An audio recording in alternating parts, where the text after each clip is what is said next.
अस्सलाम वालेकुम नाज़रीन, आप देख रहे हैं मेरा पाकिस्तान और मैं हूं आपका होस्ट हारिस भट्टी। मेरी दाएं जानिब मौजूद हैं स्ट्रॉन्ग उज़्मा, जो कि किसी तारुफ के मोहताज नहीं हैं। चंद माह कबल इनके इंटरव्यूज़ जगह जगह आपने देखे और इनकी स्टोरी आपके सामने थी कि किस तरह पहले शोहर ने इनको अनपढ़ होने पर घर से बाहर निकाल दिया और उसके बाद इन्होंने मास्टर्स एमफिल करके एक अजीम मिसाल कायम की। मेरी बाएं जानिब मौजूद हैं इनके बेटे, जिनका नाम तो नुमान है लेकिन मुन्ना के नाम से मशहूर हैं। स्ट्रॉन्ग उज़्मा ने जब इंटरव्यूज़ हुए तो उसके बाद लोगों ने इनको बड़ा प्यार किया, इनकी स्टोरी से बड़े मुतासिर हुए, बड़े खुश हुए। लेकिन उस वक्त स्ट्रॉन्ग उज़्मा का एक अहद था लोगों से बात करने वालों से, जो इनके इंटरव्यूज़ वगैरह कर रहे थे, आवाम से एक अहद था कि मैं लोगों के लिए कुछ करना चाहती हूँ। एक इनका घर है बदर ब्लॉक इलामा इकबाल टाउन में, जिस घर में ये रिहाइश है। इनकी ख्वाहिश थी और इनकी कोशिश भी थी कि मैं चाहती हूँ कि मैं अपनी ज़िंदगी में जीते जी जो हालात मुझ पर गुजरे वो किसी आने वाली बच्चियों पर ना गुजरें। इन्होंने अपने घर को सोचा था कि मैं एक वक्त आएगा कि अपने घर का आधा हिस्सा गरीबों के नाम कर दूँगी। घर की मालियत में 40 से 50 लाख रुपये है। इस वक्त मैं जिस पोर्शन में मौजूद हूँ, ये अब घर इन्होंने गरीबों के नाम कर दिया है। गरीबों के नाम करने की सूरत में इस तरह किया है, अपने घर का सेकेंड पोर्शन और थर्ड पोर्शन गरीबों के नाम इस सूरत में किया है कि सेकंड पोर्शन में इन्होंने बड़ा खूबसूरत ऑफिस बनाया है और थर्ड पोर्शन में जहाँ पर मैं खड़ा हुआ हूँ, यहाँ पर पहले रेंट पे था और 13,000 रुपया रेंट लेती थी जिस घर में इस वक्त मैं मौजूद, जिस पोर्शन में। अब इन्होंने क्या किया है कि यहाँ पर सिलाई मशीनें लगा ली हैं।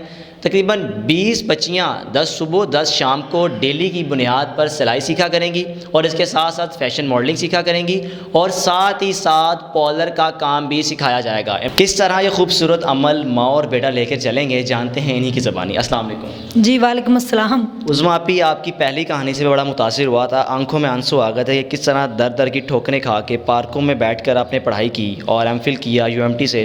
उसके बाद आपने कहत किया था कि मैं कुछ ना कुछ करूँगी ज़िंदगी में जीते जी, अपना आधा घर लोगों के नाम कर देना। आजकल तो नौकरी बड़ी मुश्किल से मिलती है, घर तो बड़ी दूर की बात है, घर बनाना इंसान की ज़िंदगी गुजर जाती हैं, आधा घर गरीबों को दे दिया।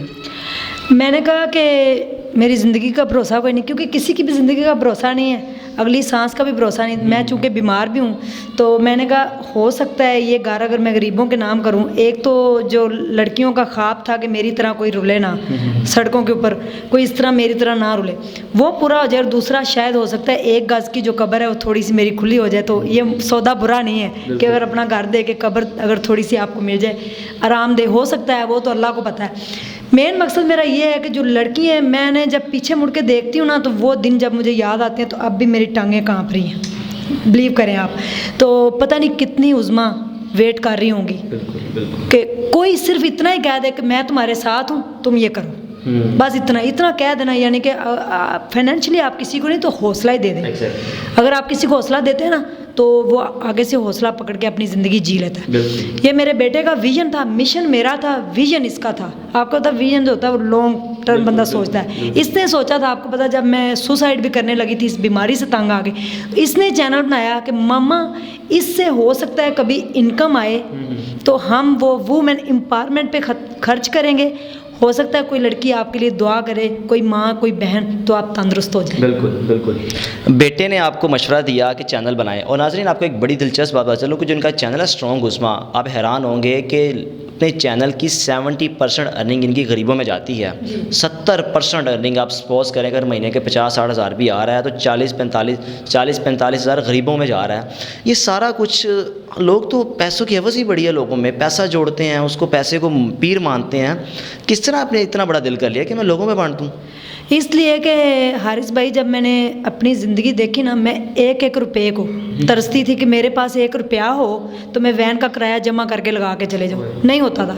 तो अब मेरे अंदर वो सारी चीज़ें ख़त्म हो गई। अब देखिए यूट्यूब से मेरी पहली इनकम भी आ गई है, तो मैं चाहती थी हवस के मारे कि 13,000 यहाँ से भी रेंट आ रहा है, यूट्यूब से कमाई करो, सुकून से अपनी ज़िंदगी जियो। लेकिन नहीं, मुझे उन लोगों का ख्याल है, मैं चाहती हूँ नहीं, किसी के अगर फ़र्ज़ करें मेरे 1 रोटी मैं खा रही हूँ ना, मैं अगर आधी खा लूँ तो आधी किसी और के पेट में चली जाए। हो सकता है वो कई दिनों का भूखा हो तो वो आधी रोटी खा के उसमें थोड़ी एनर्जी आ जाए, थोड़ी जान आ। सही बात है। ये मामला चलेंगे किस तरह? यहाँ पर कितनी मशीनें हैं, बच्चियाँ कितनी हुआ करेंगी, किस तरह आया जाया करेंगी वो?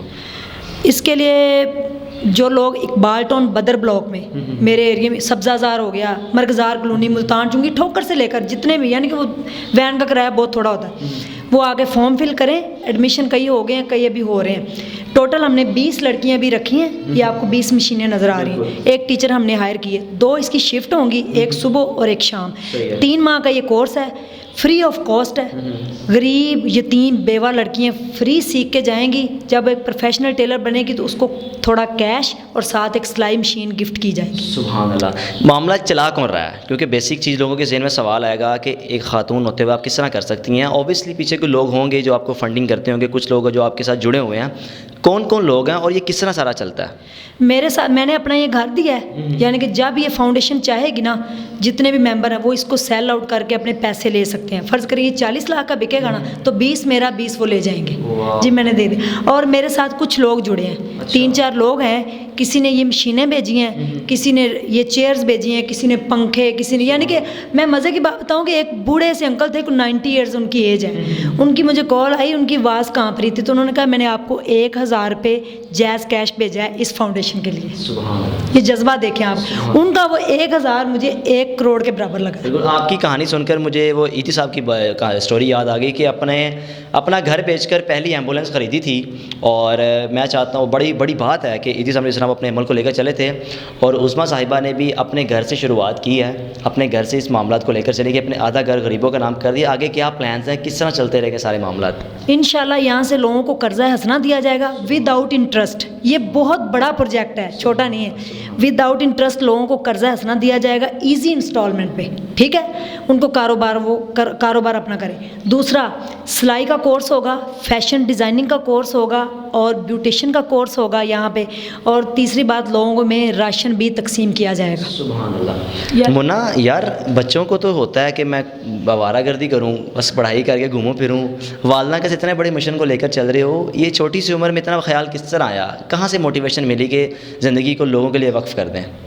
मैंने देखा था ना, मेरी मम्मा जो थी ना, बीमार रहती थी ना, तो बेड के ऊपर रहती थी। तो जब पापा से भी मेडिसिन ले या हॉस्पिटल भी जाएं, तो उन सब के अखराजात थे वो हमसे नहीं उठाए जाते थे। तो उस सबसे तंग आकर ना मम्मा ने ना सुसाइड करने का सोचा।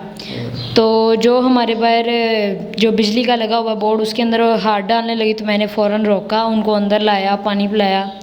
फिर मामा कहती कि मैं नहीं रहना चाहती क्योंकि मैं इस बीमारी से तंग आ गई हूँ, ये बहुत दर्दें बर्दाश्त नहीं होती। तो मैंने कहा मम्मा, आपकी इतनी इंस्पायरिंग स्टोरी है, आप ऐसा करें एक यूट्यूब पर चैनल बनाएं और वहाँ पर आप अपनी आगे स्टोरी पे बताएं सब लोगों को। अगर कभी इनकम आई तो जो वुमेन एम्पावरमेंट के ऊपर हम उसको खर्च करेंगे, और जितने भी लोग होंगे, जितने भी अर्निंग हमारी आएगी, उसमें से 70% हम लोगों को देंगे। तो मम्मा कहते कि यूट्यूब क्या होता है? मैं मम्मा को बताया कि वो बस होता है कुछ, आपने बस यहाँ पर आके बोलना है, तो बाकी मेरा काम है। मम्मा कहती ठीक है। तो इस तरह तब से हमारा सिलसिला स्टार्ट हुआ, और अब माशाल्लाह अर्निंग आ गया। तो हमने जो हमारा वादा था 70% अर्निंग का, वो हमने भेज दिया। बाजी, लोगों ने अपनी जो तिजोरियाँ पैसों की इस कदर भरी हुई हैं कि हौसला नहीं पड़ता कि किसी में ख़र्च कर सकें। उनको पैगाम क्या देना चाहेंगी कि आपने कम वसाइल होने के बावजूद इतना बड़ा कदम उठाया है? कोई पैगाम देना चाहें ताकि जो लोग इस नहीं कर पा रहे या जिनकी सोच यहाँ तक नहीं पहुँचती, शायद उनमें थोड़ा सा वो एक फ़ील आ जाए और वो भी ये काम करना शुरू कर दें। देखिए, मैं एंड पे यही मैसेज दूंगी कि अगर एक मोहल्ला है ना, उसमें 10 घर अगर अमीर हैं तो 10 गरीब भी होंगे। अगर वो एक घर 2 घर का ज़िम्मा ले ले, ठीक है ना, एक फैमिली अगर 2 फैमिलियों का ज़िम्मा उठा ले, उनके राशन का कोई बंदोबस्त इस तरह कर दे, तो एक तो पाकिस्तान गरीब भी नहीं रहेगा और दूसरा लोगों को मांगने की आदत भी नहीं पड़ेगी। और जो लोगों के पैसे हैं ना, उससे उनको फिर अल्लाह जो है ना 10 गुना ज़्यादा देगा। क्योंकि सूरह बकरा में अल्लाह ने वादा किया, आप मुझे कर्जा हसना दो, अक़रिदू हसना। बिल्कुल जी, आप अगर आपकी राह में 1 रुपया खर्च करेंगे, आपको 10 गुना वापस आएगा। ये तो हमारा ईमान है।